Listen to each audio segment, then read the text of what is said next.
Hey, everybody. Welcome to the podcast. My guest today is my wife, Julie Piatt. She's been on the podcast a million times. Most people know her as a plant-based chef, a best-selling cookbook author, as a yogi and a healer. But today we're going to do something a little bit different, sort of my Guy Raz, how I built this take on my wife's life as a serial entrepreneur, tracking her trajectory all the way up to her becoming this Doyenne of vegan cheese with her plant-based cheese startup, SriMu. It's a great conversation. I think you guys are going to really enjoy it.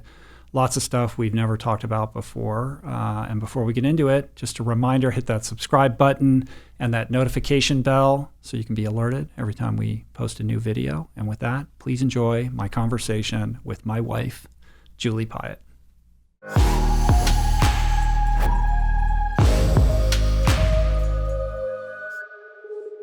Julie Piatt, how long has it been since we've done a podcast?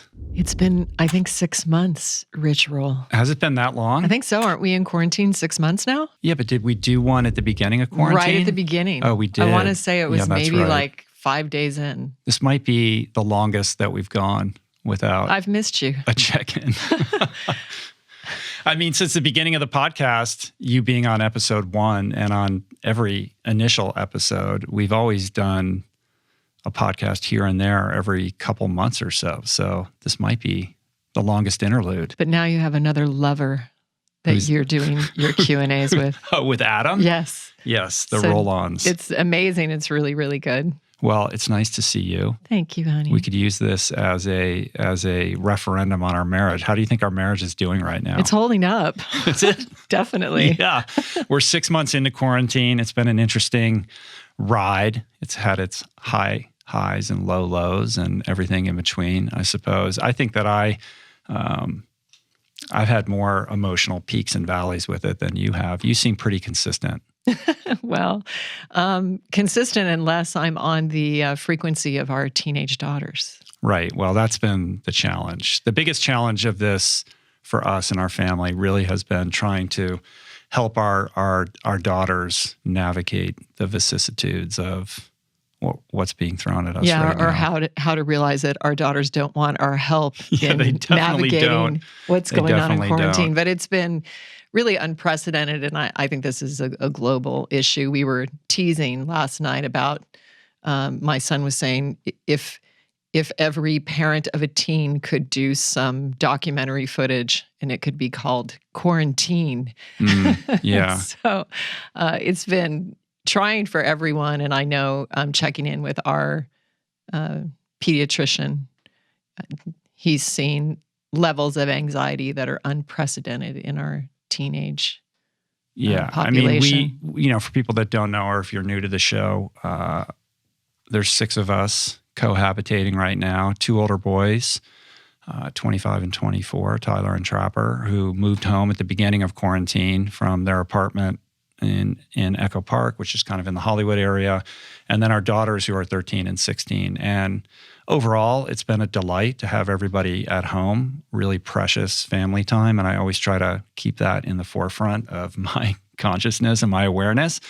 But it's been really hard for the girls, and also, just bearing witness to the difficulties that a lot of our friends are having with their kids. And it's really, I feel like the emotional, mental impact of this on young people is really not fully addressed in the grand scheme of trying to get through this in a healthy way. Like, yes, we don't want to get the virus. Yes, we need to do all the things and be safe and protect our children, but there's also a cost to all of this, and we're seeing that cost being borne out, and it will be interesting to see the long-term implications on this generation, this young generation, and how this experience impacts decisions that they make and choices that they make later in life.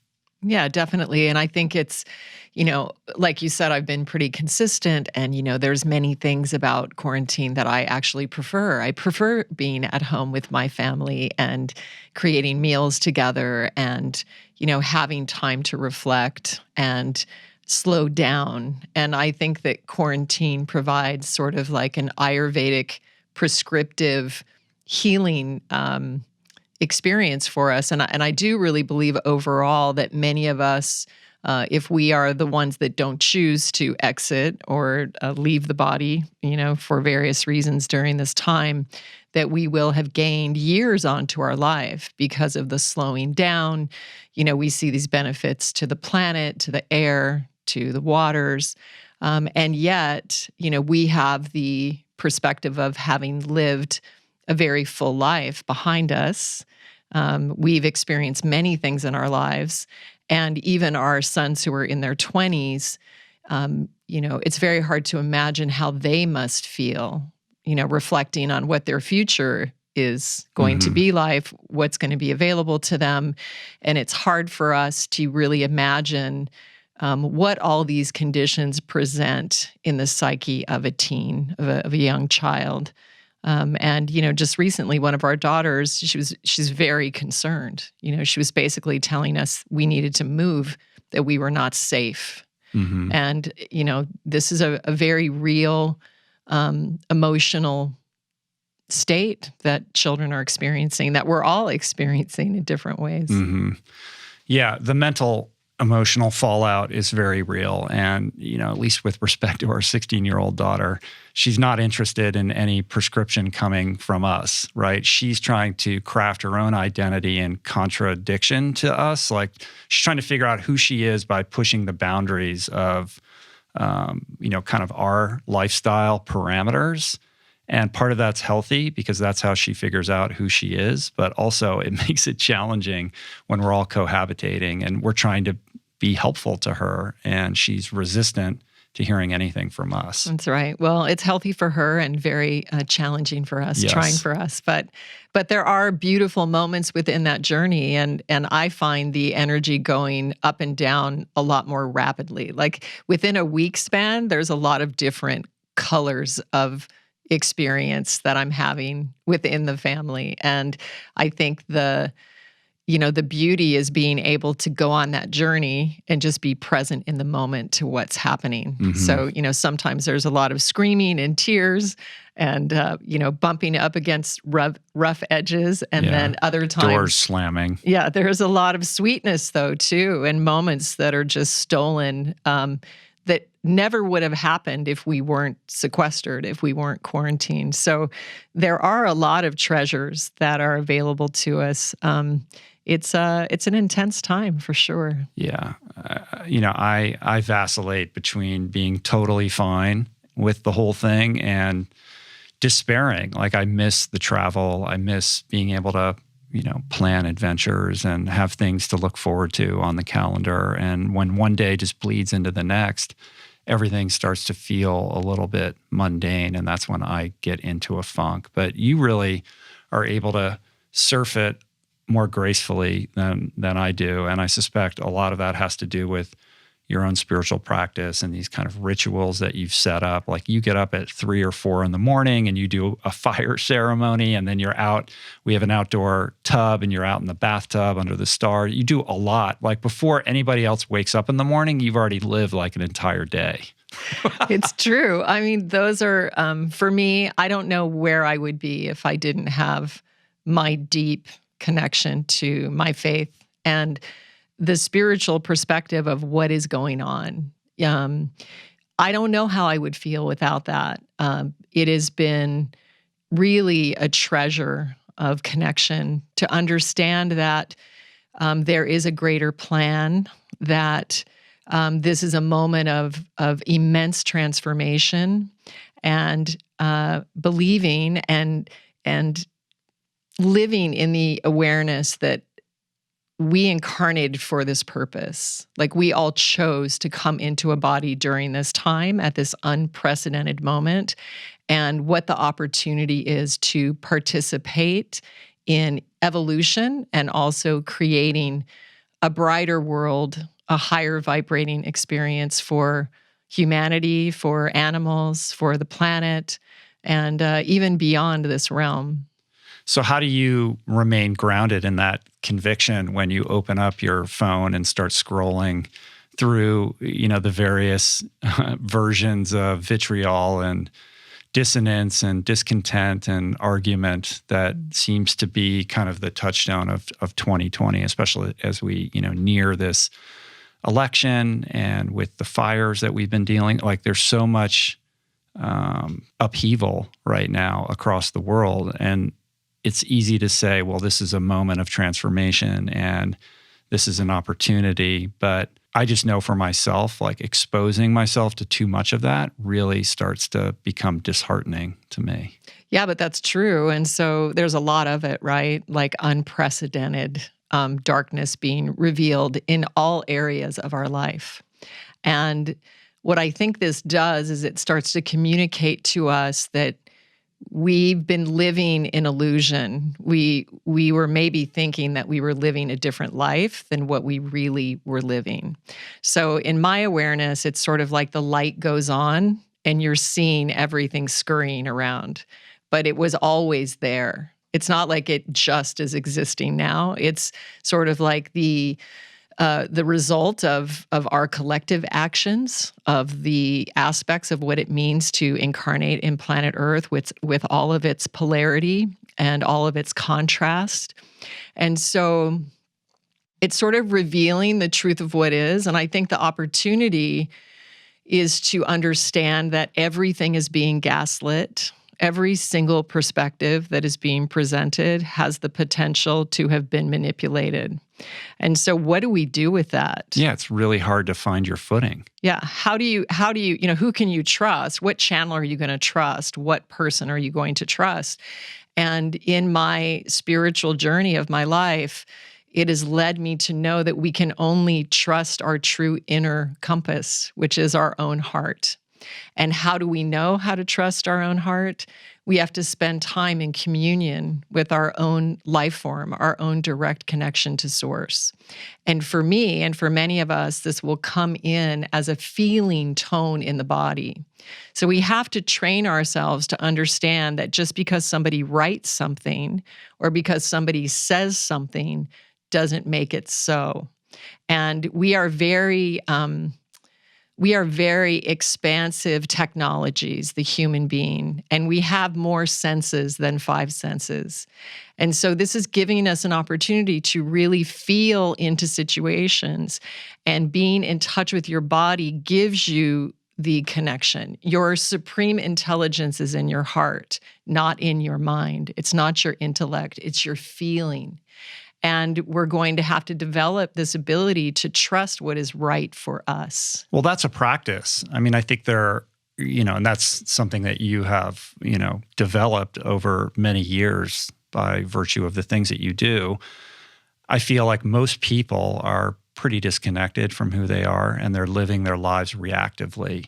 And that makes them very prone to manipulation and just sort of, responding to whatever they see in their Twitter feed and then adopting that philosophy and regurgitating it without really spending that time to, reflect on the veracity of it, or to develop that sense of interconnectedness with oneself to have the acumen to understand whether that is resonating with you, on a fundamental, very real way, or whether it's just some idea that you picked up in the atmosphere somewhere and decided to repeat.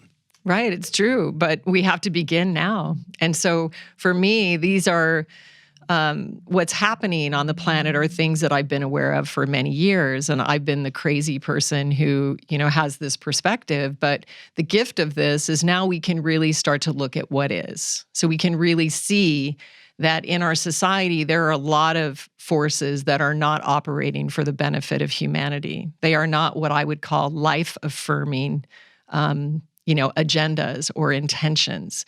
And so it's about reclaiming our own power, understanding just how powerful the human being is who knows itself, who actually has a connection to source. And this goes back to developing a yoga practice, starting to sit with yourself, going off of Twitter, connecting with nature, starting to feel how you could cultivate loving compassion in every situation, how could you start to perceive all of life as sacred, starting with yourself, which is very challenging because we have a lot of judgments about ourselves, our bodies. I would say the internal dialogue of, the average human or most humans is one of, not kind communication. So we're usually telling our body, like, we wish you weren't like that. We wish you were different. There's a lot of self-judgment. And so one of the techniques that, I use and that I have used and I use with my clients and my spiritual community, Water Tiger, is we do mirror work. And so you actually sit in the mirror breathing and gazing into your eyes. And a lot of stuff comes up when you engage in that practice. Kamal Ravikant talked about that when he was on the podcast. Yeah. That's like a core aspect of his Love Yourself, program. Yeah. I think it might be one of the most powerful and one of the ones that is the most confrontational for most people. So to actually look at what is a very powerful practice and technique. And in the beginning, you may feel all kinds of emotions. A lot of people cry. They see relatives who have been deceased. But after a while, after you get through the discomfort, you can start to really look at yourself in the truth of who you are and start to receive yourself as sacred, as something that's divine, that is alive for a purpose, and that is loved and valued by creation, infinitely and eternally. And so it's a powerful, powerful means, and one I recommend, and hopefully everybody listening to this podcast has a mirror, and you can go meet yourself in the mirror. And what does that practice look like specifically? Well, you should be in a private area, where you can be with yourself. You don't want to do that in a public bathroom? No. Sometimes it's good to do it sort of at twilight or where the light is a little bit lower. To actually just sit, and you would gaze into the third eye point between the eyes, relaxed and breathing, connected to your breath, and attempt to keep your eyes open. You won't be able to. Your eyes will burn and you'll need to blink them. But at least, intend to keep the eyes open and soften the gaze in that area and see what comes up for you. And so I recommend starting off with maybe 5 minutes, and then maybe increase that to 10 minutes, and maybe journal and really observe and reflect on the emotions, get in touch with how you're feeling about your physical So the self. first stage is really developing an understanding of what is looping in your mind, right? Like first you have to be able to be objective about what that is before you can start to deconstruct it and construct a new narrative. Yeah, and also what emotions are you feeling? What does that bring up for you? What are the memories or the feelings or the attitudes or thoughts that come up for you when you sit and really receive yourself? And how does that look? There's a kernel of Zen Buddhism to this, and by that I mean the idea that the best way for you to be a force of positive good in the world is to reflect inward and focus on developing, the best version of who you can possibly be, right?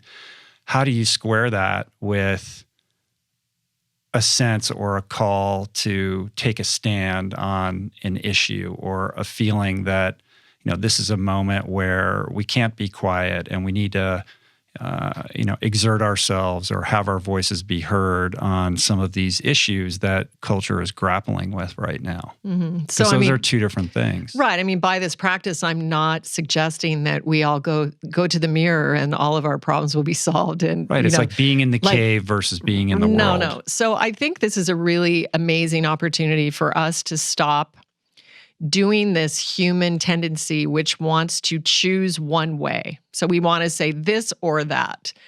What I'm going to say is this time is asking us to say yes and both. So both. So what these practices do, this practice of mirror gazing, or I would highly recommend a yoga practice for everyone and anyone in any form you can get it. The practice of yoga will bring you into communion with the observer that is watching you in your life, and it will allow you to use the asanas, the practices, and also meditation to be in stillness into this place of neutrality, which is neutral, loving compassion. And one thing that's confusing for us is a lot of times when we're a human who is in the doing, we reflect on the beingness as being irresponsible or opting out or hiding in the cave. Or unproductive. Right, or unproductive. But what we're saying is that if you can be in neutral, loving compassion, which I always talk about being the Jedi. So you're in the Jedi, so you're merged with your awareness of source. But a lot of stuff can be happening from that state of awareness. So you can go to a protest in that state of awareness. You can express yourself. You can stand up and speak out for what you care about. But the ground of that is in a great, vast anchoring of the nature of life, the totality of life. And this brings a point that I wanted to bring up that has really been present for me and is present for me in these alchemical fire ceremonies that I light in the middle of the night and different practices that I engage in. And that is the aspect of the mystery of life. So we will never know the totality of life, of the choices that are made, of why certain souls choose different times to exit. You just never know. You and I are having this conversation. I could leave my body after this interview when I'm driving home. We don't know. No one has the capacity to know that. And so for me, there's great power in developing a reverence for the mystery of life, for understanding that everything is so fragile. It's not within my personality's choice to know what the highest outcome is. I can't see the vast play from the area of source or the vantage point of consciousness. So there is a reverence, there's a devotion, and there's a giving over to that great mystery of life. And in that devotion and that commitment and returning to that communication over and over and over again, it provides a connection to something that is miraculous, that is beyond the solutions that we see in our culture today. There's always a wild card. There's always the miracle, the miraculous. And that is what I count on. See, what I think I do and what I think most humans do is I keep the fear at bay by trusting in structures and deluding myself into this idea that certain things have a permanence that they actually don't, right? Like that we live in a democracy and this is the way the world works and this is what I do and this is where I fit in. And with all of that, I feel safe and I can sleep at night. And what you're suggesting is to understand and step into a greater awareness of the Maya of all of that, right? Like these are all just mental constructs that we fabricate in our minds to make us feel okay. But in truth, none of them are real. They're social contracts at best. And what we're seeing right now is a great kind of deconstruction and dismantling that's occurring, in many different ways all across the globe.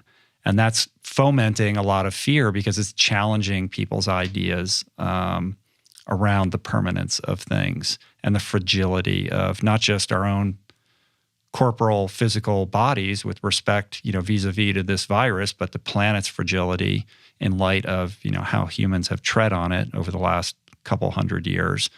And I think that puts us all in a delicate headspace that makes us trigger happy when we open up our Twitter feeds, right? Like we're like ready to pounce because we're not even consciously aware of the extent of the kind of fear that is created by that level of uncertainty, the growing awareness around that uncertainty. Yeah, well, what we're really avoiding is death, right? I mean, ultimately, it all leads back to fear of death. That's where the treasure is, right there. And so the best thing that we could do is go face our death. Get clear with that. Get as close to that as you can. Imagine, what that is. Face it, sit with it, commune with it. And again, these structures are really super helpful and also necessary in this life. Like, it wouldn't be okay if we just ignored what was going on and laid on the couch and said, well, whatever. I don't like seeing humanity suffer. I want us to suffer less. I want there to be more love in the world. I'm going to do everything that I can to at least feed the lesser of the evils, to try to break the fall as much as I can, because I am a modern woman. I'm a mother. I'm a wife. I'm a business owner. I'm in this world. I'm not in a cave on a mountain. I'm here. I'm here in the culture. But what I would say is that I feel that on social media and in the community and energetically, there is an agenda to separate us and tear us apart. I have family members that voted for Trump. I am not an advocate of him or the energy that he represents. That might get me in trouble on your show. I don't know. But I have no problem saying that. People are going to come out. They're going to come after me now. But what I will say is that I love these family members, and I have to find a way to respect their perspective, to meet them in some form of love, some form of kindness, some form of curiosity, so that I can understand why they had that perspective. We were talking about, we knew an individual who became a flat earther. And, this individual, we have known him to be a kind and loving and meaningful member of, a community. And so while I don't adhere to that, and that seems rather ridiculous to me, why is the response so aggressive and so canceling? It's the cancel culture. Whatever you say, you're afraid to say anything, because if you say something, then somebody will find some position that then cancels that perspective. And what I'm saying, as a spiritually devoted person, what I know is that life is diverse. And there are billions of perspectives, not only in our cultures, but in the universes, in the multiverses. And so it's unintelligent to cancel another perspective. That is not a life-affirming energy or position or, I guess, emotion. So what I think would be very, very healing for us as a culture would be to be in awe and wonder, and to ask people, how did you get to that perspective? And what are your life experiences? And what do you fear? And what do you love in life? And what have you suffered from? That, why did you make that choice? Yeah, I mean, I think the kind of compassionate, healthy response to somebody who's offering, an opinion or a worldview with which you disagree with is to say, tell me more, right? Like, how can I engage that person from a perspective of really genuinely trying to understand, not just that idea, but what led them to that idea, is always a better tactic than attacking. But I think, to play devil's advocate a little bit, because everything feels so fractured right now, there is, at least, and I'm speaking only for myself, but I'm witnessing this more broadly, there's this desire to figure out where solid ground is. And when somebody is, out there advocating for something that's so patently and blatantly and obviously counter to the truth, the vigorous reaction to that, I think, comes from a place of, a desire that we need to, like, truth matters, facts matter. And in this world where everybody's screaming at each other, like, it is important what's real and what isn't. And we need to be able to come together and agree on a certain, idea. A certain realness. Yeah, because right. Otherwise we're lost. But so that's my response. This is an argument that we've had, and you're like, well, everybody has their own, everybody's right from their own perspective. And I'm like, okay, but the earth is not flat. And so why are we giving that person as much credence as the person who says, no, the world is not flat? Well, we're maybe not, but maybe we shouldn't be doing that. But maybe we're just not being unkind or canceling or violent against that life form. That individual need not be canceled and eradicated from society. No. But perhaps they could be better educated about what's going on. Maybe loved into another perspective. And it's kind of similar how we are with plant-based eating is, I've created almost 500 recipes in the plant-based world. And, I have a lot of friends that are not plant-based. And I don't come at them with judgment or preaching to them or, showing them pictures of violence. I just be loving and keep cooking amazing foods and keep making amazing, cheese. So my point is it's feeling very much like in our culture, we have different views about different things, and there's a lot of very intense things going on right now. Like we should all be very paying attention right now. It is not a moment to go to sleep. Right, but it's also not a time to be reactive and out of balance. It's a time to really cultivate that inner Jedi warrior. Well, and then the danger of that is that we've gone on social media and posted a bunch of things and, and commented and said all this stuff. And then we feel within ourselves that we've done this great, public service. But the question is, have you really? What is really going on social media? Who are we actually really connecting with? Who is agreeing with you? Do you even know the quality of that life form that is agreeing you that thinks you're so amazing? And so it's a very kind of crazy world that we're in, and you and I are products of that. And I have a community, a spiritual community, Water Tiger, which I got completely through social media, and we do have a subscription community where we go deeper and discuss these kind of things. But overall, I have I'm sure like most of us, I have very mixed emotions about the whole platform of social media. And is it really helping us? I kind of feel like I'm gambling and thinking I'm winning, and I'm probably not winning. Of course not. Well, we both watched the Social Dilemma, and people that watch or listen to this podcast know that I just did a whole podcast with Adam Skolnick where we kind of broke down that movie and shared our perspectives. But yeah, it's disturbing and disheartening when you pull back the curtain and you have a better understanding of how these platforms function and operate, the extent to which, we are the product and we are being mined and manipulated to such a vast extent. And at the same time, both you and I have cultivated and crafted careers that support our family as a result of these platforms. So it's not necessarily a black or white thing, but it does, it is, that movie has really reshaped the relationship that I want to have with these platforms. And, you've been saying this forever, but I'm more mindful of this now than ever, this idea that like when you have an instinct to share something, it's like, okay, why am I doing this? For what purpose? Like what is the greater good, or what is the aspiration behind doing this? Like what is the why behind why you feel compelled to put something up on one of these platforms? Yeah. And I mean, I'm, maybe I need to be a little bit more like you because I'm quite sensitive and, go into darkness to find my connection in the middle of the night. And there's a lot of times I'm supposed to post content. I just can't do it. Like it's not in my body. I can't.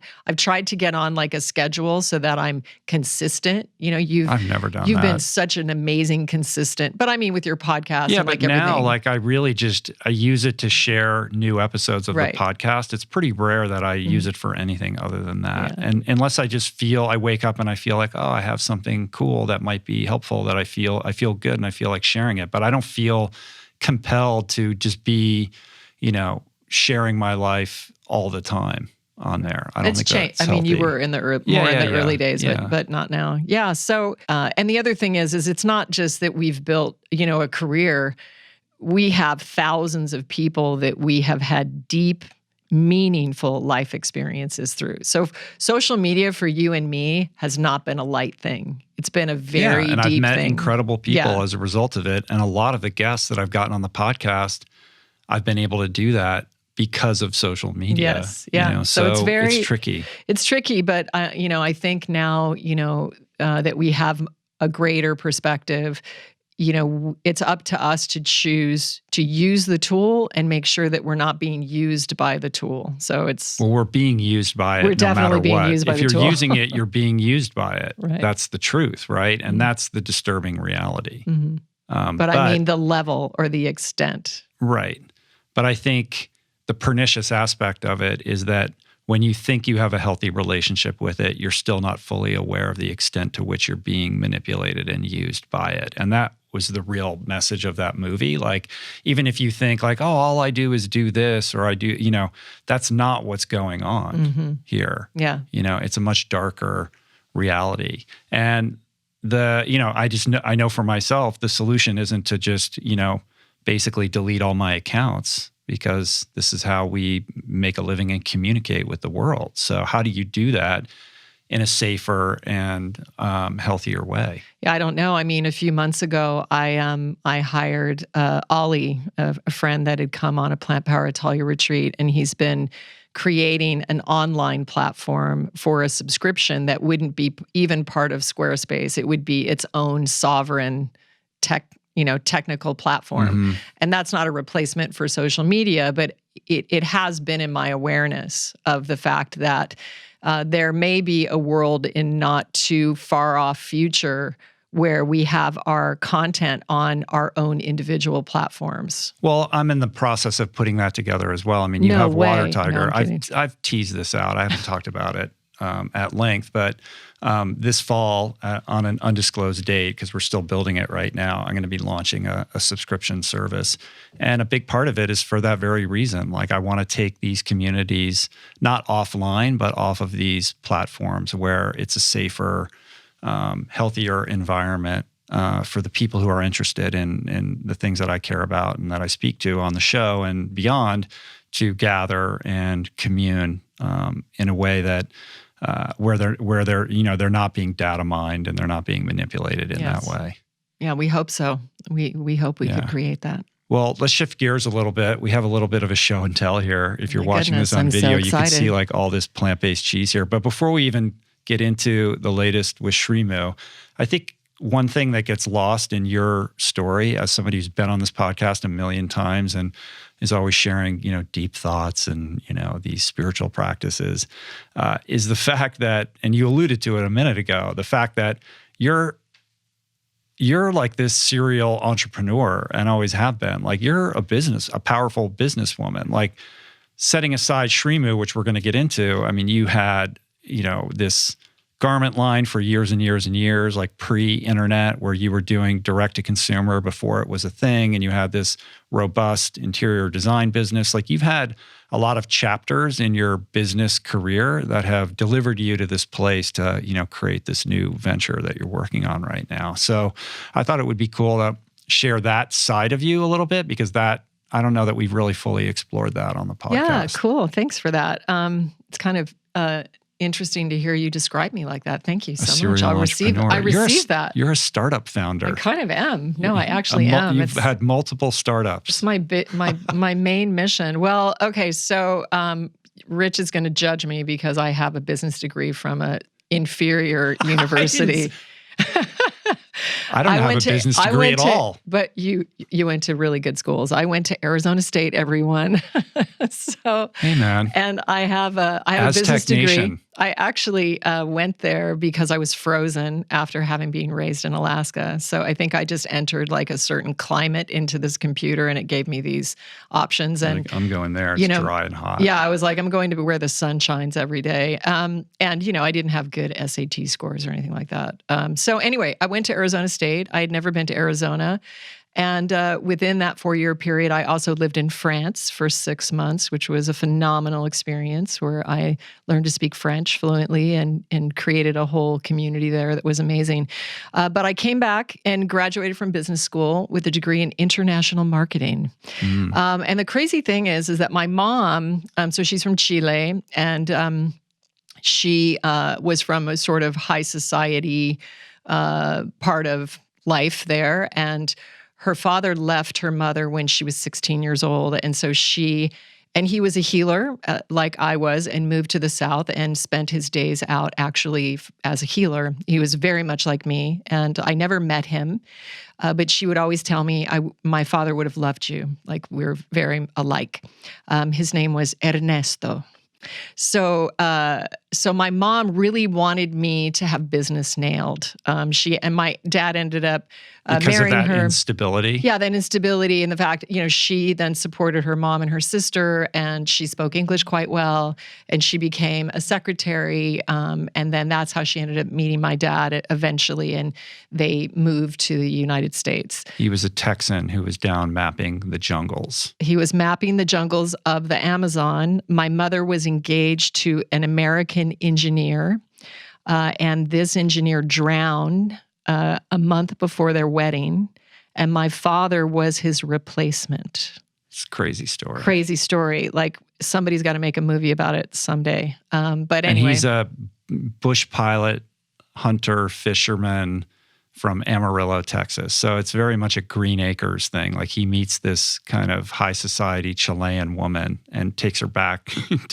Did they go back to Texas first or Colorado? Yeah, when they went to Texas first. And there was a big article about my mom in the paper because she was like the first Latin, exotic creature. Exotic creature that had arrived. It was sort of like, they'd found the dinosaur bones or whatever.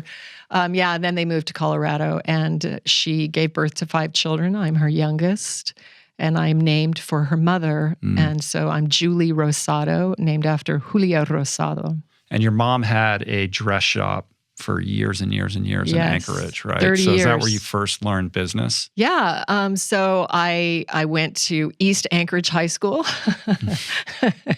and my mom had a dress shop, and I was way overdressed every day of high school because I would just open the boxes up and take like the best looking thing that happened to be there. So I worked with her, and I would go on buying trips with her to LA. And she really wanted me to learn business. And when I got my high school transcripts, I always took like business law or real estate law. You could take that in high school? I didn't have classes like that in high school. See, East Anchorage High was really amazing. You should have seen what was going on there. Wow. That's quite something. So when I went, I realized from my high school transcripts, I had only ever taken one art class, and that was like ceramics and drawing when I was in junior high. And I won an award for this very not that amazing thing that I did. And then I didn't pick up an art tool again until I was like 20, in my late 20s.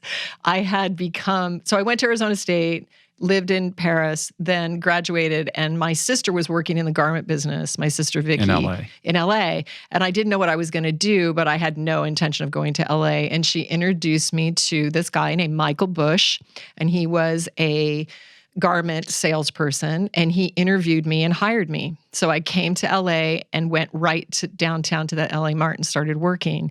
And he taught me how to sell. He said, this is what you do. You show the line, and then you look at the buyer and you say, can I have the paper? It was like you asked them very directly for the papers. So I said, okay. So we had this show, and I did exactly what he asked me to do. And I handed him like $100,000 worth of business. And he was like, what did you just do? And I was like, well, I just did what you asked me to do.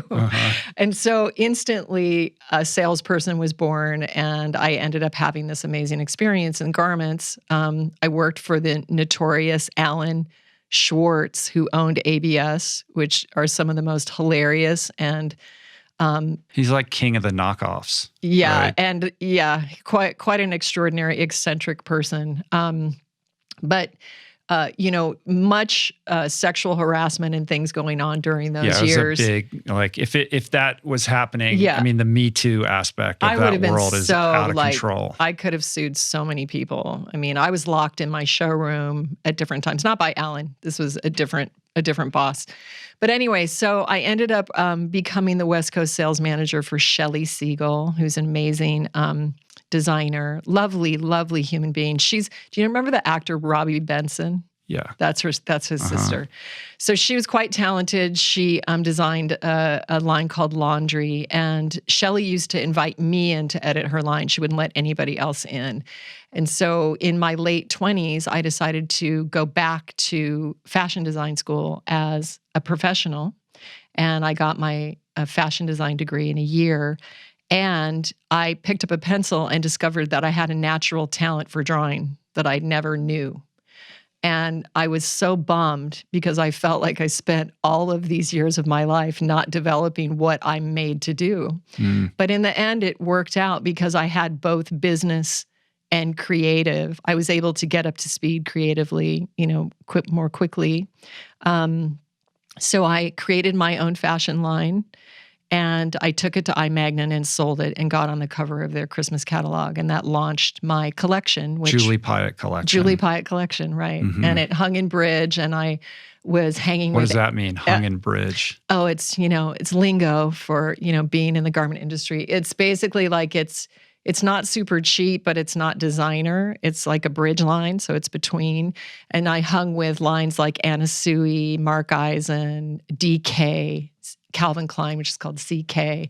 So I was in this really beautiful section. And like everything, which is kind of cool that you're asking me about this, is when I create something, I usually do it pretty luxuriously. And so rather than starting with a t-shirt or something that was simple, I designed 36-piece jackets with like crystal buttons from Austria. So when you're making that in LA, there are like 12 subcontractors that have to touch that jacket before it emerges.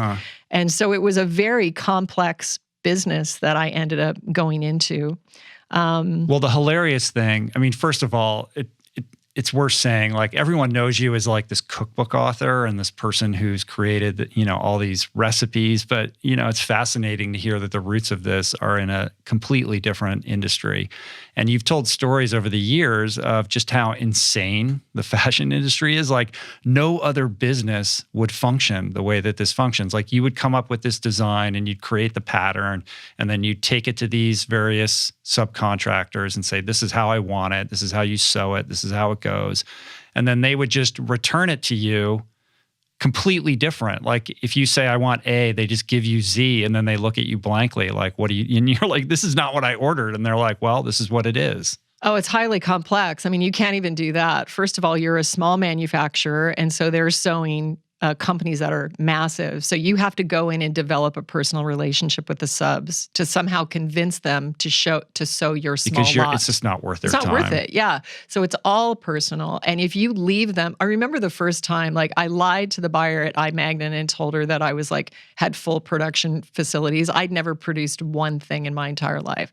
So I had the order, which was a good problem to have. And they don't pay you ahead of time, right? No. Like, they're like, we want this many of this, and then it's on you to go and create it. Yeah, it's usually they don't pay you 30. until way later, if at all. Actually, if they pay you, if they pay you. That's the other thing. Like, they don't even pay you. No, it's crazy. And, you have to watch it every step of the way. I remember being in South Central and dropping off my first lot. And I was just driving away hoping, I hope this place doesn't start on fire, or it's there in the morning. And you have to check in with them because, if they're sewing 1,000 blouses and they're sewing the left blouse, the left sleeve to the right armhole, that's a big problem. So you have to catch it before. So there's so much that goes into garment production, especially when you're a small manufacturer. I learned so much from that experience. And I was basically me and one part-time employee who was my pattern maker. It was a lot of work that I put in. Yeah, and you were in some of the other stores too, not just iMagnin. No, I was in all the bridge stores. So I was in Fred Segal, Nordstrom, Barney's, Macy's, Bergdorf Goodman, iMagnin, Saks. I was legit. Right, but it's a classic example. You have this idea oh, well, if you're in all these stores, you must be crushing it, right? And meanwhile, you're dying. No, it took me 6 years actually to learn that all the men that came to work in Ferraris were leveraged to the hilt. Like they actually didn't have the money to own that Ferrari. It's They're because it's all lifestyle presentation. It's all like smoke and mirrors. pomp and smoke and mirrors sort of type thing. And I mean, some people really hit it big, but you got to stay in, got to be in and relentless, and it never stops. Like even everything's old the minute you put it in the showroom, it's old. So you have to go right back to the design board, and it's this very manic, relentless, pressure of having to be innovative. I remember years and years ago, there was a documentary about Isaac Mizrahi. Do you remember that documentary? I think And that was my introduction to kind of a glimpse behind the scenes of what the fashion industry is really like. And what I recall, it was so long ago, but I do remember being amazed at how manic it was. And like, you just can't breathe for a second because you're always the next line and the next line, and it always has to be different and different and different. And it's incredible that anybody succeeds because it's just a recipe for burnout, right? And the other thing I think is that's unique to this business, and correct me if I'm wrong, is that in most businesses, you can kind of just grow slowly and organically, just like every year, a little bit better, a little bit better. But in fashion, you could take your line to a certain point, but you're just going to be starving and manic forever unless you get a massive infusion of capital to then get over the hump and become like a Tommy Hilfiger, right? Like that doesn't happen by increments. It only happens with like gigantic cash infusions. It's the only way that you can grow. It really is. It's very, very treacherous and requires more energy, more consistent energy, and sort of this relentless mania in order to get to that place. And the reason that I made a decision to close my company. Well, before we even get to that, you make this pivot to doing it direct to consumer. Oh yeah, let's talk about that. Because I think that informs the sensibility behind SriMu also. Like pre-internet, you just decide I'm gonna circumvent all these stores and I'm just gonna go right to the customer. And how do you even do that in an era when it's all about retail? Yeah, it was so interesting. So what happened is so I was doing Julie Piatt collection and selling all those stores. And then Priscilla Presley came to me, which is another part of my history. A friend of mine was saying, like, I hope you're putting this in your book. Like, I almost forget.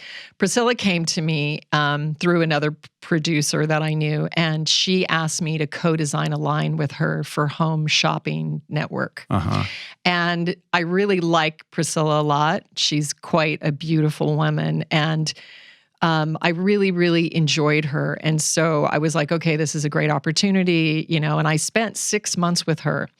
And so we worked together diligently for about a 6-month period, and the contracts were being drawn up.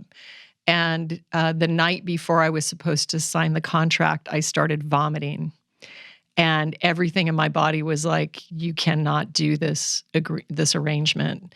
And I called her at home and told her that I was unable to sign the and the agreement. Reason was, the resistance was what? The resistance is that she was this celebrity and I was doing all the work. It was basically like I was going to have to bleed like we just talked about, right? And she was going to get all the credit. And she also had a manager that would brief me on how I should speak to her. So like every time I would talk to her, he would call me and say, don't talk about it like that, say it like this. And I was young and fiery, and it just really made me angry that he would talk to me like that. And I just was like, it was more like that thing that I was talking about in the beginning. It was in my body. Like my mind didn't know, because who wouldn't want to be partners with Priscilla Presley? And I liked her a lot. So my body finally got to this point, was like, you cannot do this. It's almost like if I had done it, it would have made me sick. And when I called her to tell her, she was just like, no, Julie, like we can work it out. We can work it out. And I was like, I said to her, I'm an artist. Like, I'm not interested in doing a line that you have your name on. I'm the one that's going to be bleeding, that's going to be doing all this work. I was like, I want to do it for me. And so I gave her my line free. I said, take the line. I don't want anything. Did she end up selling she that went on air. She went on air. She did. She went on air once, and then she never did it anymore. And I ran into her recently at the Humane Society, some years ago. And I was able to go up and say hi to her. I was like, do you remember me? She's like, yes, I remember you. So it was sweet to see her. Yeah. So how does that then translate into this pivot, this trunk show thing that you started to do? Okay. So if you're in stores, it's a big markdown dance. So in fact, you're paying, once you get your foot in the door and you're sort of in the department, then it becomes like if they don't sell enough, then they hit you back with what you didn't sell. So it's this really deal with the devil. Like it's never clear. It's never fair. And you're always at the disadvantage. Like leasing a car or going into the casino. Right. Like it's stacked against you. Or you're paying for shelf space and then you're paying, it's just, it sort of feels like you can not find any way out of it. And at the time, and still today, I had a really strong network of people that I'm connected with, and they loved my stuff. And so I had this crazy idea. I was like, what if I call my 6 best friends in these major cities around the country? I'll ask them to bring 50 people to their homes. I'll get a model. I'll do a size range of muslins, and I'll fly in and do a presentation. And I'll charge them 100% of the order up front. And I'll drop ship it to their offices 12 weeks later. Mm-hmm. What's interesting about that is that it sounds like an idea that would work now, but at the time, that just was insane. Nobody was doing that. And I'm sure everybody told you, nobody's going to pay for that. Nobody's going to do that. Yeah, I don't even know. I mean, I had this beautiful Southern model named Nancy Green, and I did this whole presentation that included a video of I Love Lucy modeling in Paris. I can't remember exactly what my shtick was, but I opened up the evening with these 50 women showing them this video and then talking about, fashion. And it worked actually quite well. I had no problem selling in advance, 12 weeks in advance. My issue was when I got back from this world tour, how many cities did you go to? I did like 6 cities total. Like I worked so hard, and I was pregnant with Trapper at the time. So I was a pregnant woman basically doing, and had a 1-year-old at home. So I remember I would come home after working and like take a bath and just have to breathe to get myself back into the energy, because I would go out in the evening and do these trunk shows, because I had to, then I produced the inventory and I had to sell into it. And it was just me. So it was an extreme amount of effort. What I didn't factor in is that it would take me, I had now 1,000 orders to process, where otherwise you would get like one sheet of order with a bunch of styles, right? And the other thing I realized is that I lost all of my profit in the extra sizes that nobody bought. So like you get the person and they're like, I want the pant in a 12 in pink. And as a designer, you're like thinking, you're not going to wear that pant in pink. What I should have said is you're forbidden to wear that pant in pink, but I didn't. So what happens is you try to produce for everybody, and then you lose the profit is in just those. Right, because unless you're doing it at some level of scale, when you're doing one-offs, you're never going to get out from under. And I did everything from T-shirts to evening gowns and fake fur jackets. I would go to LAX in my Jeep and pick up fake fur from Germany and drive it on the roof of my car to the studio. Like the amount of commitment that it takes to do that, you have to be young and insane. And the reason that I ended up, so anyway, I did that for about a year, and then I burnt out. And I read Calvin Klein's autobiography and Donna Karan's autobiography, and I realized that this was never going to stop. That there was... Right, it doesn't matter how big you get or how successful. It's still like this crazy, manic... Exactly. process. And I was like, I can't... And I had been picked up by a very reputable accounting firm who was supposed to be guiding me.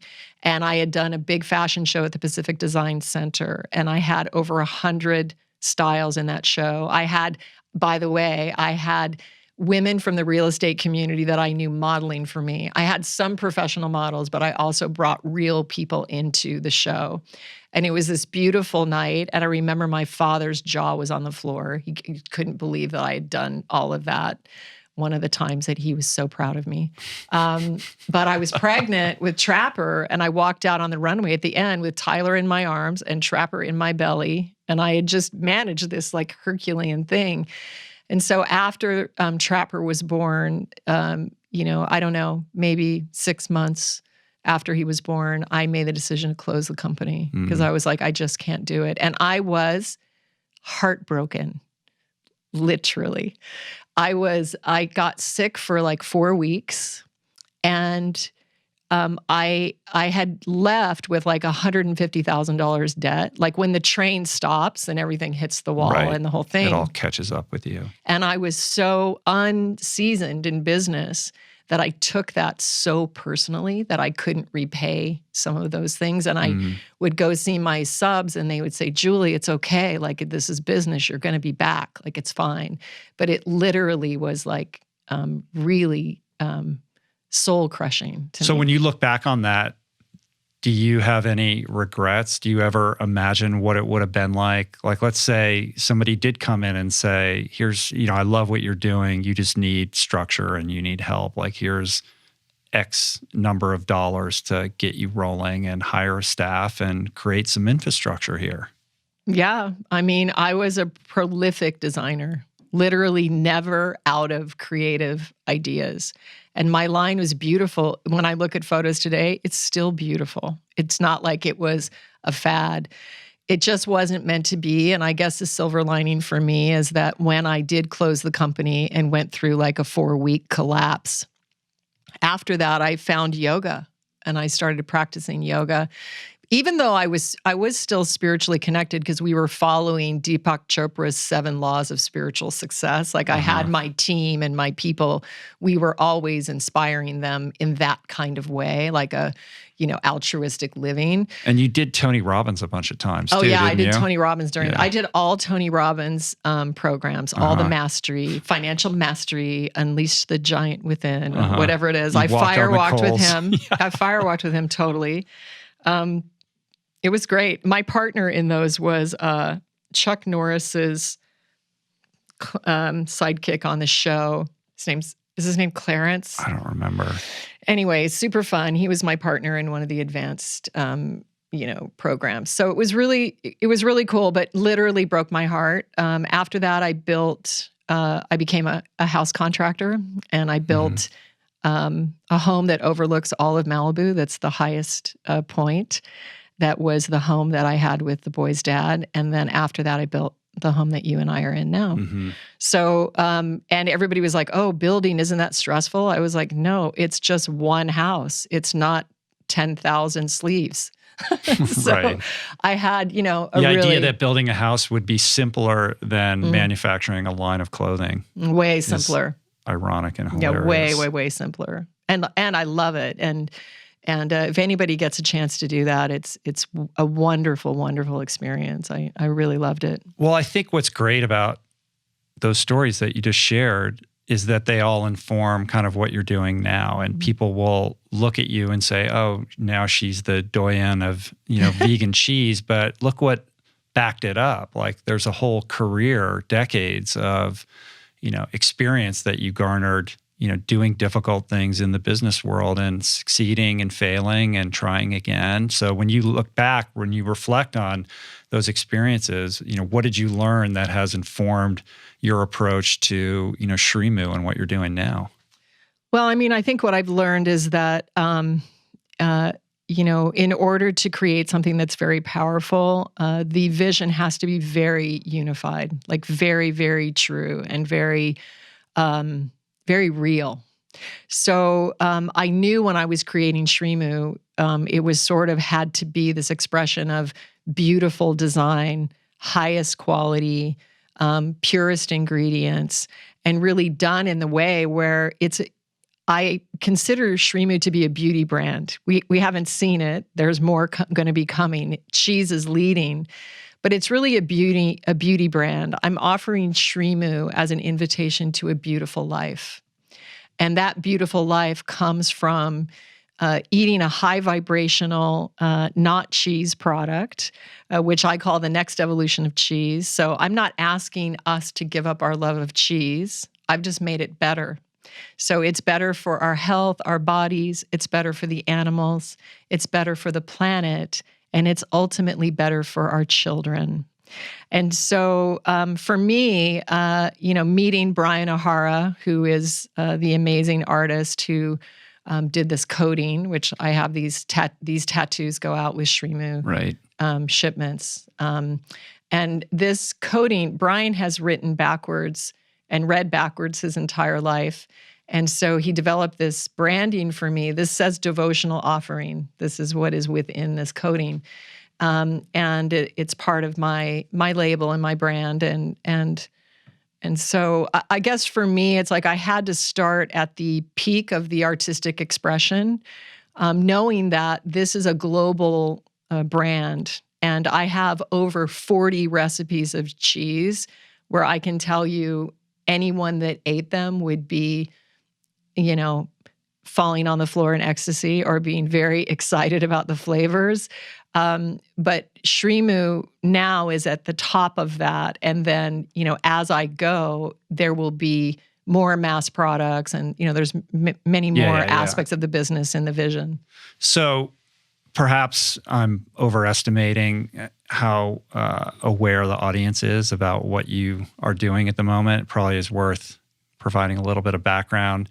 So you co-authored a couple cookbooks with me, which were really your cookbooks. Like my name is on them. Let's just be honest. If we're being honest, like you, in solidarity with my decision to go plant-based and train for these races, you showed up and infused our kitchen with a tremendous amount of creativity initially to support me, but then it became its own creative inspiration for you. The result of that is everything that we've co-created together, including the Plant Power Way cookbook, the Plant Power Way Italia cookbook, which is a nod to the retreats that we do where we take these groups of people to this beautiful agriturismo in Tuscany and have a 7-day experience of food and meditation and community. And in addition to that, you authored another book called This Cheese is Nuts. You became obsessed with trying to figure out how to create plant-based cheese. And this was many years ago. This wasn't yesterday. And you basically went into the kitchen, treated it like a lab, and set about cracking the code on trying to create like the next evolution, the next level of what a plant-based cheese could taste like. Because at the time, there were plenty of brands in the store, most of them not so good. Most of them taste kind of the same, relatively bland. And you thought, there's got to be a better way to do this. And over many years and a lot of experimentation, you really figured it. I have to say, like, you completely figured it out. And you created this book, which basically tells people how to do this themselves at home. You continued to iterate and learn and experiment and grow.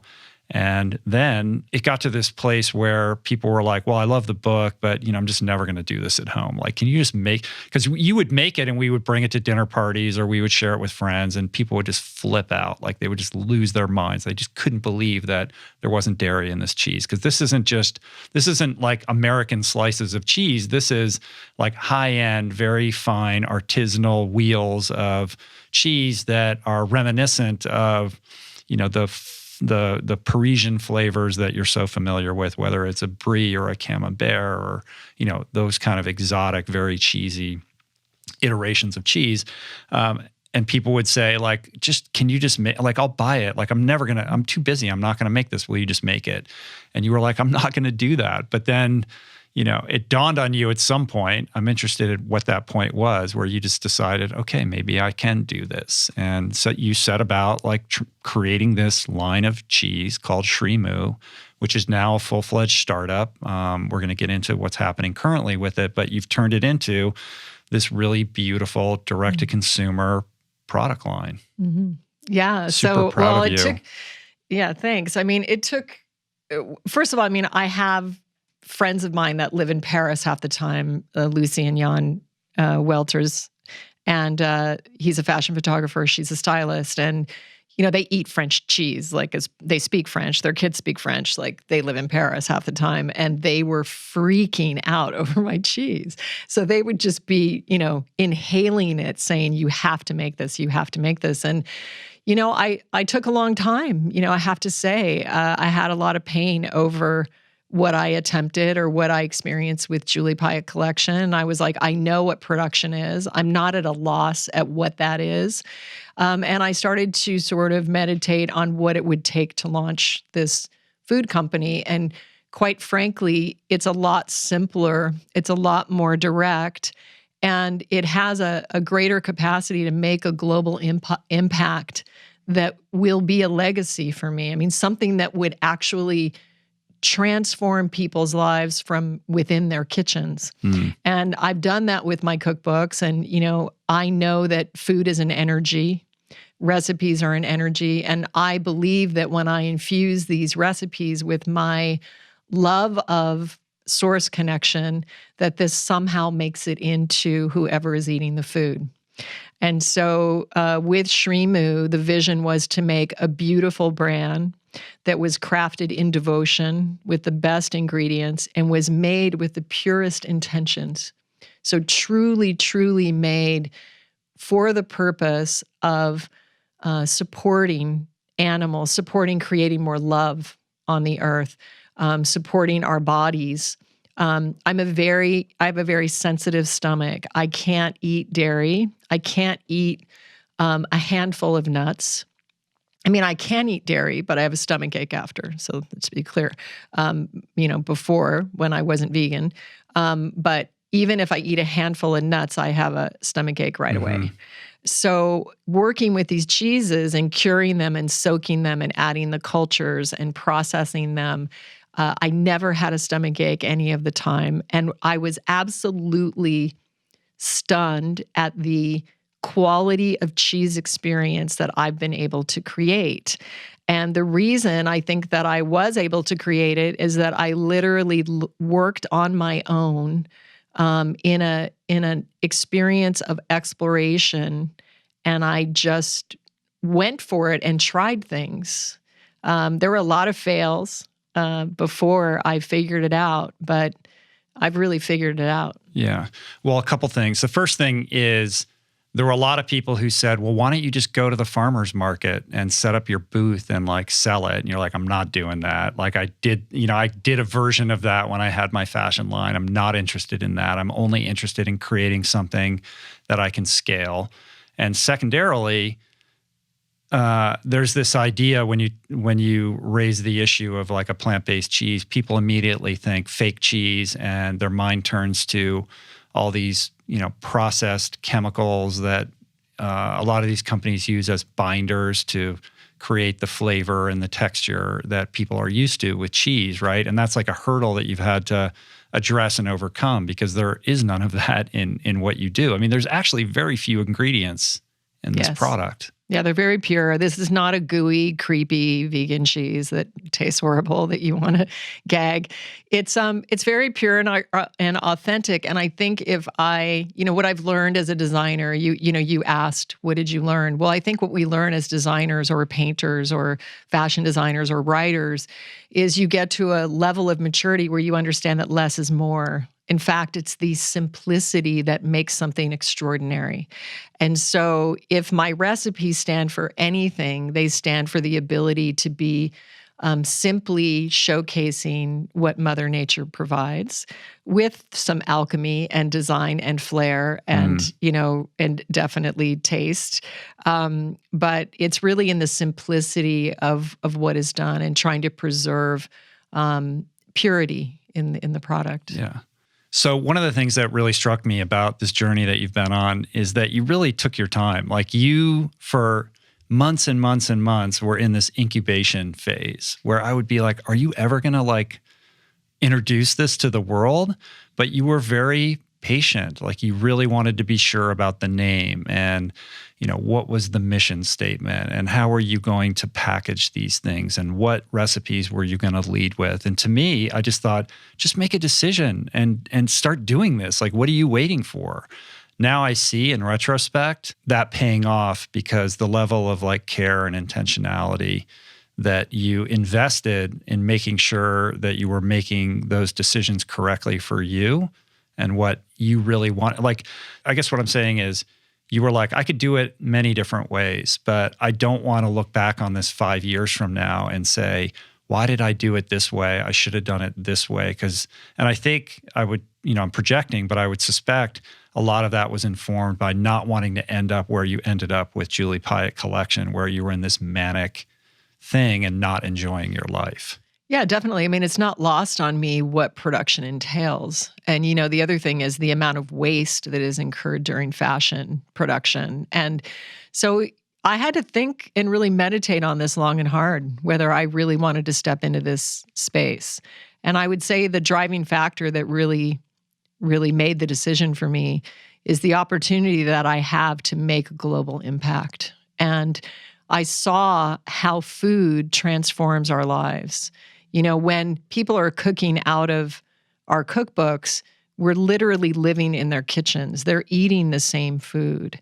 And food is also a ritual. It's also a ceremony. And so I really, truly know that all of the intentions and hopes and dreams and visions that I have for humanity, for the earth, for the animals, are really in these cheeses. It's really true for me. Had I not had that spiritual aspect, I would have never done it. I don't need to just do a business to feel, to see my name on a label. This is truly a mission for me. And, in my experience, because I'm an artist, I needed for my own alignment to start with a product that was at the pinnacle of what I could do. So I wanted to create the most extraordinary that I could, knowing that there will be future sublines. The world is vast, and there's, I have a Velveeta substitute that will just slay. I mean, it's amazing. So if I can go all the way in the different levels and fully intend to, and already have all those recipes proven and tested. Yeah, but you come out of the gate with the highest of the high end. It's the Tesla model. Like Elon Musk first introduces this like Lotus, car that was like, I think it was like $250,000, that first car that Tesla came out with. But the idea was you come out with that, and then each iteration, you start to work your way down until you get to scale and are able to produce something that's widely affordable. Right. But it's that same idea. Like you set the brand tone with the highest caliber version of what you can possibly produce. Definitely. And also just for me as a being, as an artist, I had to do it this way. And the only thing that's different is that, unlike Tesla, I didn't have a financial team on board. So basically what I did is I guessed at what the box was going to cost me to produce, having never had a production kitchen or a paid workers' comp. Well, before we even get to that, what was the decision? Walk me through the decision to make this a direct-to-consumer product rather than taking it to the supermarkets. I think it is informed by my experience of fashion, of not wanting to be in a markdown, paid shelf space experience. With 20 middlemen. Yeah, with 20. All taking a cut. Exactly. And also the other thing that I really cherish is the communication with the community.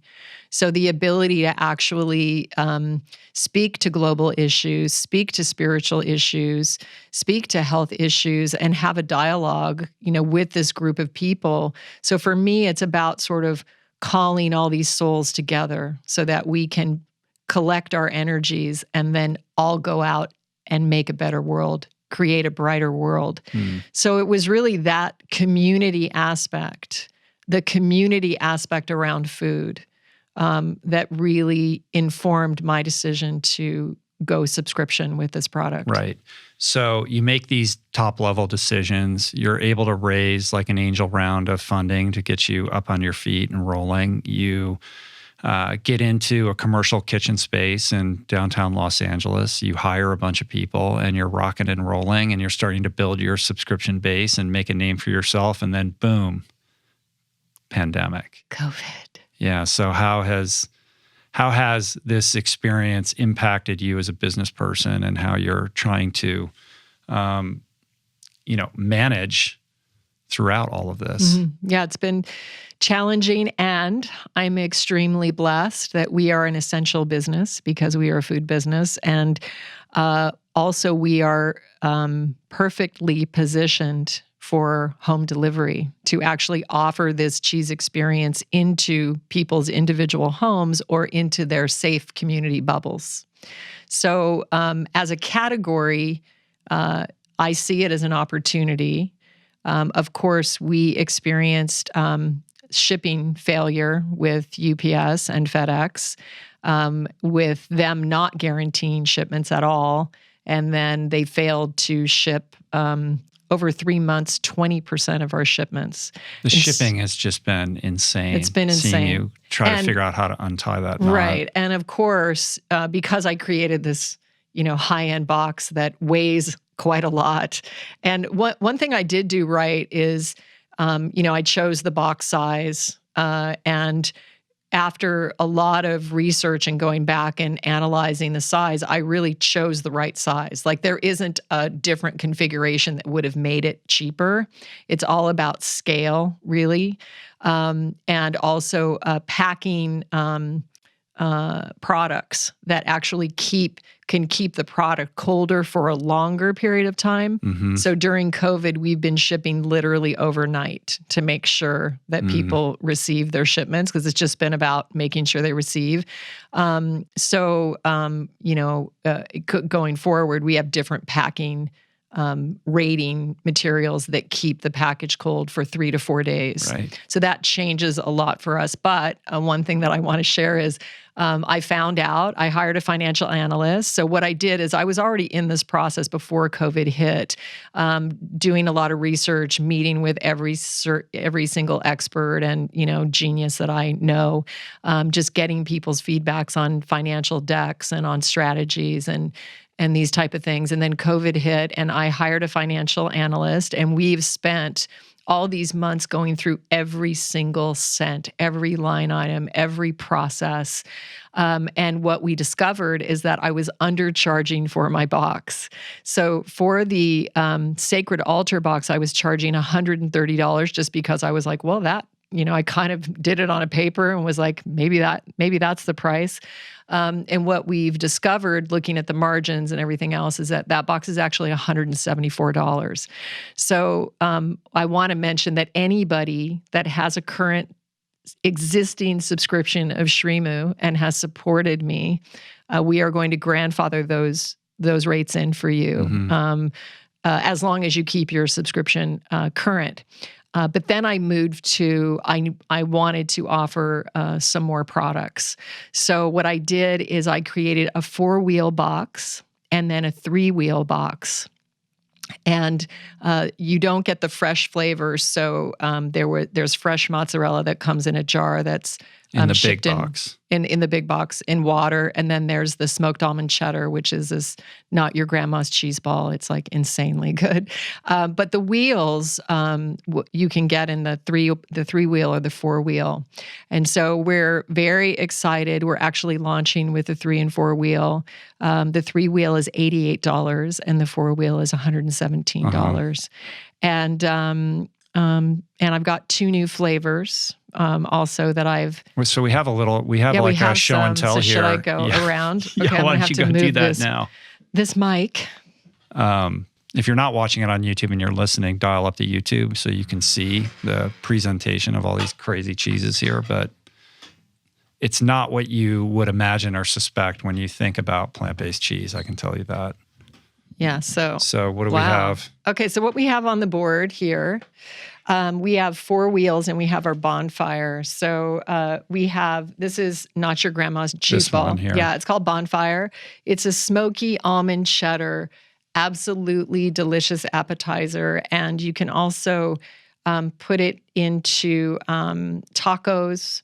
It also makes really beautiful you can form it into little no meatballs and add them to your pasta.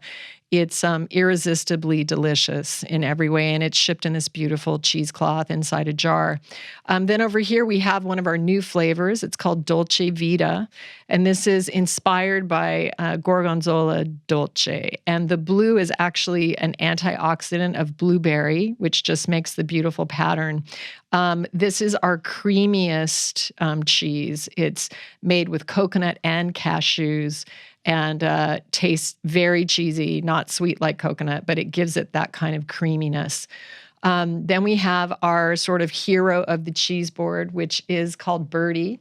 It's camembert inspired. This is like the French, truffle-infused taste of the bistro that we all love as cheese lovers. And then we have also Spire, which is inspired by blue cheese, but it's way better than blue cheese. And the blue is from spirulina. So the modeling. The modeling. And each one is done by hand. So it's a work of art. And we're really, really loving the way the cheeses are coming out. And then we have this really extraordinary flavor called Gold Alchemy. It's a turmeric, black pepper, and smoky infused cashew wheel. And this is where that extra something, the mystery of life, has come through the flavors, because when I formulated it, I had my flow masters and a management team come over, and I was like, you guys have to taste my new flavors. And Becca took a bite of this, and she was just like, it's so nostalgic, it's so nostalgic. And what we determined is that this flavor tastes exactly like ham, cheese, and mustard. The craziest thing is you'll taste it. I can verify this 110%. You'll taste it and you'll be like, that's delicious. What does that taste like? Like you can't identify it. And then when you say that, it clicks in and you're like, oh my God. To me, it tastes exactly like ham and cheese with like mayo and a little mustard on white bread. Like that sandwich that your mom would make you, when you were in elementary school. Yeah. And like, how did that happen? I don't really know how it happened. It's the weirdest thing because it's made with turmeric and cashews. Yeah. It shouldn't taste like that at all. The ingredients don't line up. And I certainly didn't say, I'm missing ham, let's make that. But again, this is that part of life and creativity of the unseen. It's being devoted to the unseen. And I fully believe that there are nature elements that are part of this where you could try to copy this, or make it at home. It's not going to be the same. It's just not going to be. And this is sort of like where the sum of the parts are greater than what is in the recipe. Yeah. So I'm really, really excited to share that with you guys. So I wanted to just show you. So this is the existing altar box. It's in this beautiful, reusable, it says SriMu Do Life, which is devotional offerings for life. Mm-hmm. And it's an invitation to a beautiful life. And here we have Brian's coating here. And then here we have 4 wheels. And then in this one, so in the altar box, we're going to do Spire, Dolce Vita, Birdie, and Gold Alchemy. So those are they're static. We don't have the capacity. Just pull one of those out and show people what it looks like when you. Yeah, I can. There you go. So this one is Spire. That's Spire, right? That's my favorite. Right. So it comes like that. And then you have 2 jars. And this is what the bonfire comes in, and the Cloud 9. Cloud 9 is the fresh mozzarella, which is quite amazing. It's wet, and it comes in salted waters, and it makes a caprese, and it makes a beautiful cream cheese as well. So it's quite awesome. Now, this box, the insert comes out, and you can use this box for all kinds of things, for sacred tea, as a sacred altar box, a lingerie box, many things. That's what I use it for. Rich puts all so his here's lingerie the smaller one too, yeah, right? So these are the 3 and 4 wheel. So you see there are these amazing box. And this is a very heavy box. So these cheeses are legit. So you're getting quite an amazing, authentic serving. So this is 4 wheel. So in the 4 wheel, we're doing Bertie, which is the camembert. We're doing Gold Alchemy, which is the ham and cheese. We're doing a dolce, which is the new coconut with blueberry, antioxidants, and spire. And then it's the same box, but it has an insert in it. And it's just, it's just a 3-wheel. Mm-hmm. So here we have Gold Alchemy, we have Spire, and we have Elder. And Elder is not on this board. It's a lot like Brie, and it's really good to use in cheesecakes as well. And on our website, we have quite an array of recipes that you can use these cheeses in. And I'm very blessed with my team. I have amazing managers, Becca Reif and Chloe Stein, who are both vegan chefs, and also Aaron O'Neill, who is also a chef as well. And so... and the boys, Tyler and Trapper, have been working in the kitchen. Yeah, so our sacred makers are now our boys. Slide back over there, maybe Harry. Now. Well, it's really cool to see this happening. And I know it's just the start, but I can't imagine a better time for, like, your timing is incredible. Like, there could not be a better time for something like this. There was just an article in Bloomberg, I think it was yesterday or the day before, and it was a long article about just the ascendancy of the plant-based milk space and the kind of vegan, plant-based alternatives to dairy products in general. And it had all these graphs, and you can just see the skyrocketing, consumer markets exploding for this kind of thing. Danone just spent $10 billion in 2017 to buy White Wave, which is a plant-based company. Like, the business aspect of this is bananas right now. And it's been interesting to see the dairy industry kind of like dig its heels in, resisting, what is inevitable at this point as people become more and more interested in getting off, lactose-based products. And I know you ran into this a little bit just in figuring out your labeling. Like, you can't call it cheese, and, don't use this, and you can't say that. And you kind of steered completely clear of all of that by coming up with these unique names that are not wed to any kind of food at all. But didn't you have the health department came by and said you can't use this on your label or something like that? No, we were in for quite a while. They were withholding our retail permit. Actually, I want to announce that we are going to be going into Erewhon markets. When is that happening soon? It's happening soon. I'm just waiting for this custom cheese paper because I need messaging to communicate because these wheels have authentic cheese cultures in them, and they will continue to age in your refrigerator. And so they may develop traces of a white rind, and this is completely safe to eat. It's part of the process. And that I can communicate to my subscribers, but if it's in the store, I can't. So I have this special messaging that's going on that packaging, but we'll be going in all 5 stores. Are all Erewhons in Southern California? They're all in Southern California, right now. So we're going to be going in all those 5 stores. Erewhon is sort of the highest standard of health food market that exists in the country. I'm honored to be collaborating with them, and I'm hoping for a long alliance to actually introduce people to SriMu. Of course, it's a limited selection in Erewhon, so you can't get everything that you get in our subscription there. So they'll only have 3 flavors of the wheels for now. But anyway, so we did finally get our permit.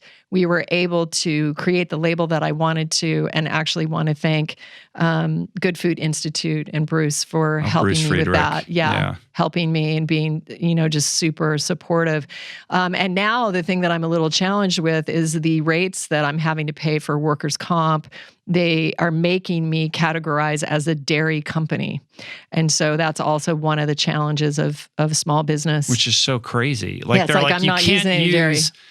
They're speaking out of both sides of their mouth, because on the one hand, they're like, you can't call it cheese, you can't say that, you can't have a picture of a cow, you can't do any of this stuff, but you're a dairy company. Yeah. And so you're going to have to adhere to all these strict requirements that are really just about keeping things safe because there is, because dairy decomposes in a certain way, right? And, yeah. Well, it's more treacherous, right? Yeah, it's more dangerous. Right, there could be things right. And one of the things that I want to mention is that all of our packaging is recyclable. We actually have a FSC rating on our box, which we have a little stamp on the bottom. And the only thing that is not recyclable is the cheese paper, because it's touched the cheese and it gets the oils in it, and you can't recycle that. So anyway, it's an exciting time. I am in the sort of mindset of creating my own reality. And I think this is an opportunity for all of us right now. And it ties back into the beginning of our conversation, and that is that we have the power to create our own reality during this time. And remembering that thoughts are things, and what you put your attention on is what you put energy to. And so I believe in all of us. I believe in humanity. Humans are innovative. We are empathic. We are devoted. We are capable. We are genius. Everybody has a genius within themselves. And so, we have to work. The work is in creating a different mindset when we have so many factors that are pressing on us. We have to do whatever we can to change that lens so that we can be amplifying love and creativity and hope and the new systems. And so I want to encourage everybody to rise up and go within and understand that you're needed and you have something of value to share, and we need you.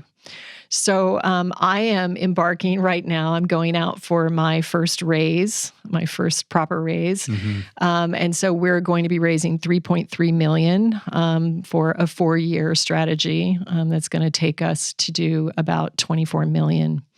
And so I am aligning with my beautiful angel. I actually want to give him a shout out, Steve Barr. What's up, Steve? I have the most beautiful human being who is my angel.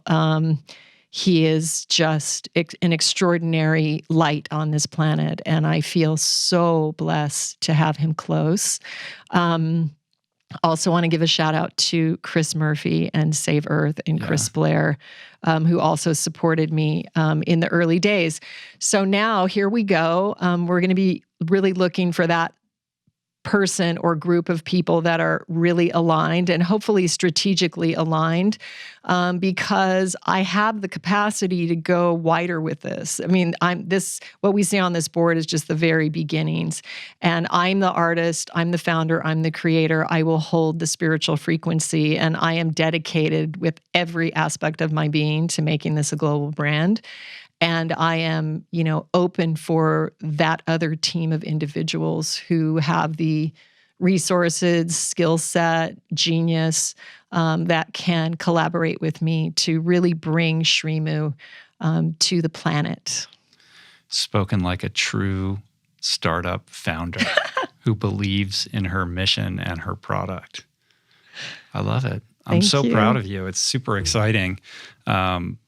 I know it's going to be wildly successful, and it is great. And you have made really wise choices about the people to associate with, and the two Chris's and Steve Barr. I mean, they're all like amazing, wonderful people. So you are guided by deft hands. Thank you so much. Now. So if anybody out there, if you think you're that person, is that a hiring call? I have a new email address, actually. Oh, just for hiring prospects? Yeah, Julie Piatt at SriMu.com. You can send me an email. You're going to get quite a few emails, I think. I always like it when I give out my email on your show. You do. It always turns into something amazing. Well, that's very cool. I'm excited for you. And like I said, it couldn't be a better time. People are pivoting in this direction.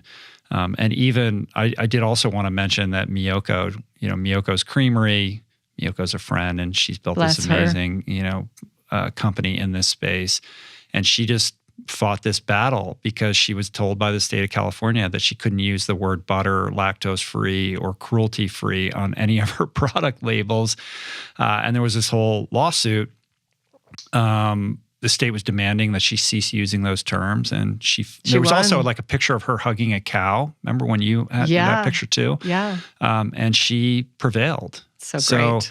This is, I think it's just indicative, it's a symbol, it's representative of changing times and changing consumer trends as people look to live more cruelty-free, more sustainably, and obviously healthier. Definitely. And also just, great respect for her because she is really the pioneer, the first person 100%. that was creating plant-based cheese. And it's because of her that I was able to sell my book. And anyway, she did amazing work for us in this space. And we're here to stay. This is only going to get bigger. And the taste is here. So yeah. So closing, imparting words of wisdom for the young, aspiring startup founder. Well, it's always a spiritual adventure for me. I don't think there's a separation. And I think understanding that each one of us was created in this complete unique blueprint. None of us are the same. And so if you can really identify what it is that you love, what it is that is unique to you, that is so unusual or so authentic, I would feed that. And I would really stay true and understand that cultivating that connection will prove out, will benefit you. It might not go exactly the way you think it's going to go, but understand that you know a lot. And if you cultivate the practices to go within and really find out what you want to dedicate your life to and why you've taken a body, what it is you want to express and share, then that will be supported. And you will be further along than if you compromise or go outside of yourself and try to do it like another person does it. I think, again, it comes down to those moments in the middle of the night by the fire in the alchemical ceremony. What time did you wake up this morning? 3. When I came in this morning, I could smell the fire. So I knew some kind of witchcraft had gone down. It's safe, by the way. It's right by a huge body of water and there's nothing around it. So it's well kept. Well, thank you for sharing today. Thank you for having me on your show, Rich. I love it. I love you. I love you, I'm honey. excited for what is to come. For everybody out there who is digging on Julie and wants to learn more about her universe, there's plenty of outlets to do just that. To learn about the cheese, SriMu.com, SriMu.com. That's where you can see all the stuff and become a subscriber. Julie also has a podcast. You want to talk about that for a second? It's called For the Life of Me. Yeah. Yeah, and so check in with me there for upcoming podcasts on spiritual perspectives of current events. It's usually just me. Rarely I have a guest on, but it's usually just me reflecting on current events or spiritual perspectives of how we can truly live a life divine. And if you want to really dive deep into the spiritual universe with her, check out her community, Water Tiger. You do these monthly calls, and you really spend a lot of time cultivating that community. Yeah, and you can learn about that on your website at juliepiatt.com. Yeah, it's very deep, and it's for everyone, by the way. So don't feel intimidated. There is no hierarchy in spirituality. We are all spiritual beings having a human experience. But Water Tiger, I have to say, I'm quite proud with my design of that. Because it's designed and crafted to give individuals techniques to lead them deeper into the sense of who they are. So it's not about building a tie to me or any ideology that I have. It's about empowering you to be a free being. And so those techniques and meditations are ones that I develop to support you in that connection. All right. How do you feel? I feel pretty good. Thank you so much. You're welcome. Thank you for sharing. To be continued at some point in the not too distant future. Awesome. All Love right. you, babe. Love you. Thank you. Peace. Plants. Namaste.